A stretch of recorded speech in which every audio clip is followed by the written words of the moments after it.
Hi all, welcome back to my channel homely blogs and recipes.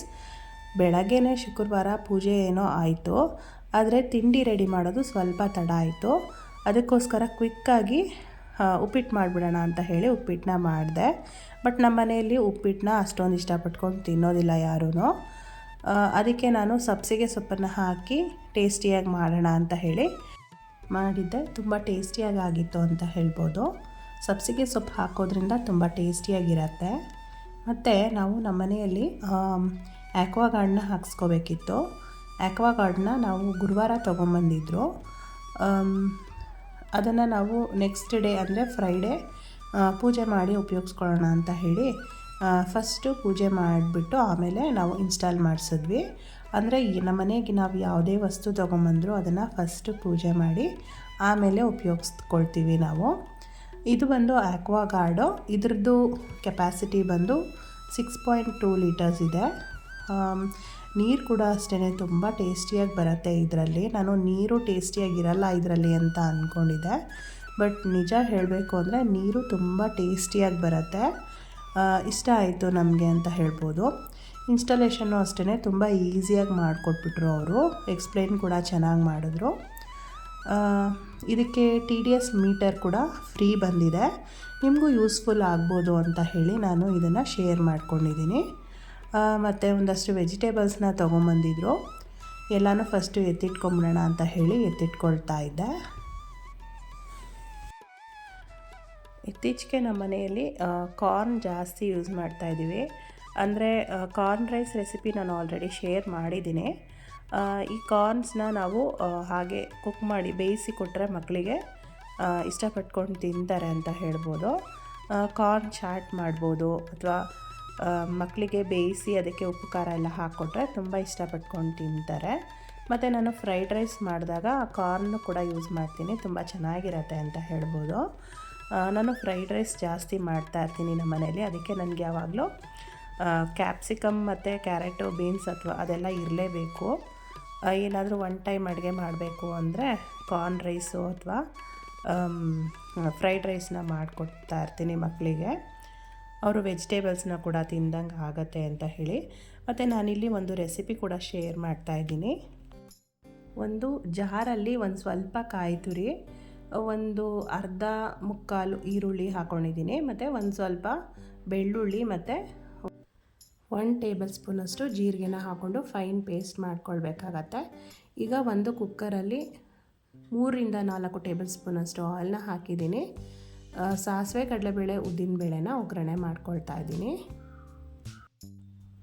ಈ ಒಗ್ಗರಣೆ ಹಾಕ್ತಾ ಇರೋವಾಗಲೇ ನಿಮಗೆ ಗೊತ್ತಾಗಿರ್ಬೋದು, ತಮಿಳಿಯನ್ಸ್ ಹೀಗೆ ಅಲ್ವಾ, ಸಾಸಿವೆ ಮತ್ತು ಉದ್ದಿನಬೇಳೆನ ಅವರು ಒಗ್ಗರಣೆ ಹಾಕ್ತಾ ಇರ್ತಾರೆ ಜಾಸ್ತಿ.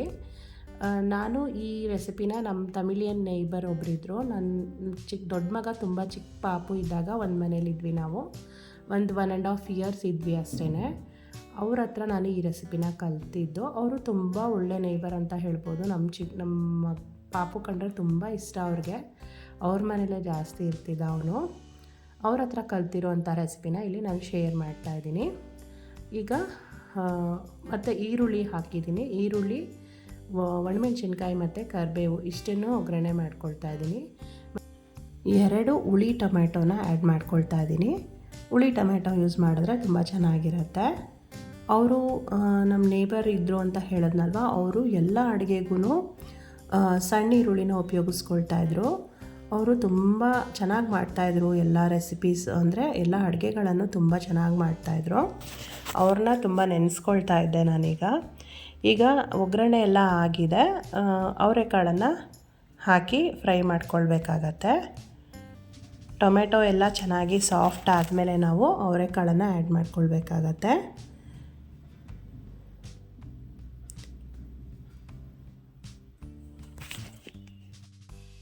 ಎಲ್ಲ ಚೆನ್ನಾಗಿ ಫ್ರೈ ಮಾಡ್ಕೊಳ್ಬೇಕು. ಈಗ ನಾನು ಸಾಂಬಾರು ಪೌಡರ್ನ ಹಾಕ್ಕೊಳ್ತಾ ಇದ್ದೀನಿ. ಒಂದು 2ರಿಂದ 3 ಟೇಬಲ್ ಸ್ಪೂನಷ್ಟು ಸಾಂಬಾರು ಪೌಡರ್ನ ಆ್ಯಡ್ ಮಾಡ್ಕೊಳ್ತಾ ಇದ್ದೀನಿ. ಇನ್ನೊಂದು ಸ್ವಲ್ಪ ಖಾರ ಬೇಕು ಅಂದರೆ ಸ್ವಲ್ಪ ಅಚ್ಕಾರದ ಪುಡಿ ಕೂಡ ಆ್ಯಡ್ ಮಾಡ್ಕೊಳ್ಬೋದು. ನಾನು ಕೂಡ ಸ್ವಲ್ಪ ಅಚ್ಕಾರದ ಪುಡಿನ ಆ್ಯಡ್ ಮಾಡ್ಕೊಳ್ತೀನಿ.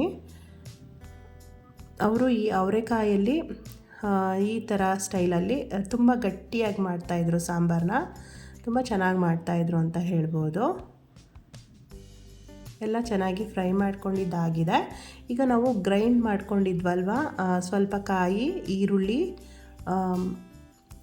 ಬೆಳ್ಳುಳ್ಳಿ ಮತ್ತು ಒಂದು ಸ್ವಲ್ಪ ಜೀರಿಗೆ ಇಷ್ಟನ್ನು ಹಾಕಿ ಫೈನ್ ಪೇಸ್ಟ್ ಮಾಡ್ಕೊಂಡಿದ್ವಲ್ಲ, ಅದನ್ನು ಕೂಡ ಆ್ಯಡ್ ಮಾಡ್ಕೊಳ್ತಾ ಇದ್ದೀನಿ. ಎಲ್ಲನೂ ಹಾಕಿ ಈ ಥರ ಸ್ವಲ್ಪ ಈರುಳ್ಳಿ ಹಾಕಿರ್ತೀವಲ್ವ, ಅದಕ್ಕೋಸ್ಕರ ಈ ಥರ ಸ್ವಲ್ಪ ರಾ ಸ್ಮೆಲ್ ಹೋಗೋ ಗಂಟ ಫ್ರೈ ಮಾಡ್ಕೊಳ್ಬೇಕಾಗತ್ತೆ. ಈಗ ಸ್ವಲ್ಪ ಹುಣಸೆ ಹಣ್ಣಿನ ರಸನ ಆ್ಯಡ್ ಮಾಡ್ಕೊಳ್ತಾ ಇದ್ದೀನಿ. ಈ ಅವರೆಕಾಯಿ ಸಾಂಬಾರು ನಿಮಗೆ ಸ್ವಲ್ಪ ಗಟ್ಟಿನೇ ಇರಬೇಕಾಗತ್ತೆ. ಗಟ್ಟಿ ಇದ್ರೇ ತುಂಬ ಟೇಸ್ಟ್ ಅಂತ ಹೇಳ್ಬೋದು. ಅದಕ್ಕೆ ನಾವು ಜಾಸ್ತಿ ನೀರನ್ನು ಆ್ಯಡ್ ಮಾಡ್ಕೊಳ್ಳೋ ಅವಶ್ಯಕತೆ ಇಲ್ಲ. ಈಗ ನಾನು ಪೇಸ್ಟ್ ಮಾಡ್ಕೊಂಡಿದ್ನಲ್ವ, ಅದೇ ಜಾರಲ್ಲಿ ಒಂದು ಸ್ವಲ್ಪ ನೀರನ್ನು ಆ್ಯಡ್ ಮಾಡ್ಕೊಳ್ತಾ ಇದ್ದೀನಿ. ಸ್ವಲ್ಪ ಗಟ್ಟಿಯಾಗಿದ್ರೇ ಚೆನ್ನಾಗಿರುತ್ತೆ. ರೈಸ್ಗೆ, ಚಪಾತಿಗೆಲ್ಲ ತುಂಬ ಒಳ್ಳೆ ಕಾಂಬಿನೇಷನ್ ಅಂತ ಹೇಳ್ಬೋದು. ಎಲ್ಲ ಚೆನ್ನಾಗಿ ಮಿಕ್ಸ್ ಮಾಡಿದ್ಮೇಲೆ ರುಚಿಗೆ ತಕ್ಕಷ್ಟು ಉಪ್ಪನ್ನು ಆ್ಯಡ್ ಮಾಡ್ಕೊಳ್ಬೇಕಾಗತ್ತೆ. ರುಚಿಗೆ ತಕ್ಕಷ್ಟು ಉಪ್ಪನ್ನು ಆ್ಯಡ್ ಮಾಡಿಕೊಂಡು ನಾವಿಲ್ಲಿ ಲಿಡ್ನ ಕ್ಲೋಸ್ ಮಾಡಿಕೊಂಡು ಒಂದು 2ರಿಂದ 3 ವಿಷಿಲ್ ಕೂಗಿಸ್ಕೊಂಡ್ರೆ ಸಾಕಾಗತ್ತೆ. ನಿಮಗೆ ಕಾಳು ಕರೆಕ್ಟಾಗಿ ಬೆಂದಿರತ್ತೆ ಅಂತ ಹೇಳ್ಬೋದು. ಈಗ ಸಾಂಬಾರು ರೆಡಿಯಾಗಿದೆ. ತುಂಬ ಟೇಸ್ಟಿಯಾಗೂ ಕೂಡ ಇತ್ತು. ನೀವು ಕೂಡ ಟ್ರೈ ಮಾಡ್ಕೋಬೋದು. ತುಂಬ ಈಸಿ ಕೂಡ ಇದೆ. ವಿಡಿಯೋ ಇಷ್ಟ ಆದರೆ ಲೈಕ್ ಮಾಡಿ, ಶೇರ್ ಮಾಡಿ, ಕಮೆಂಟ್ ಮಾಡಿ. ಇನ್ನೂ ಸಬ್ಸ್ಕ್ರೈಬ್ ಆಗಿಲ್ಲ ಅಂದರೆ ಪ್ಲೀಸ್ ಸಬ್ಸ್ಕ್ರೈಬ್ ಮಾಡ್ಕೊಂಡು ನೋಡಿ. Thank you.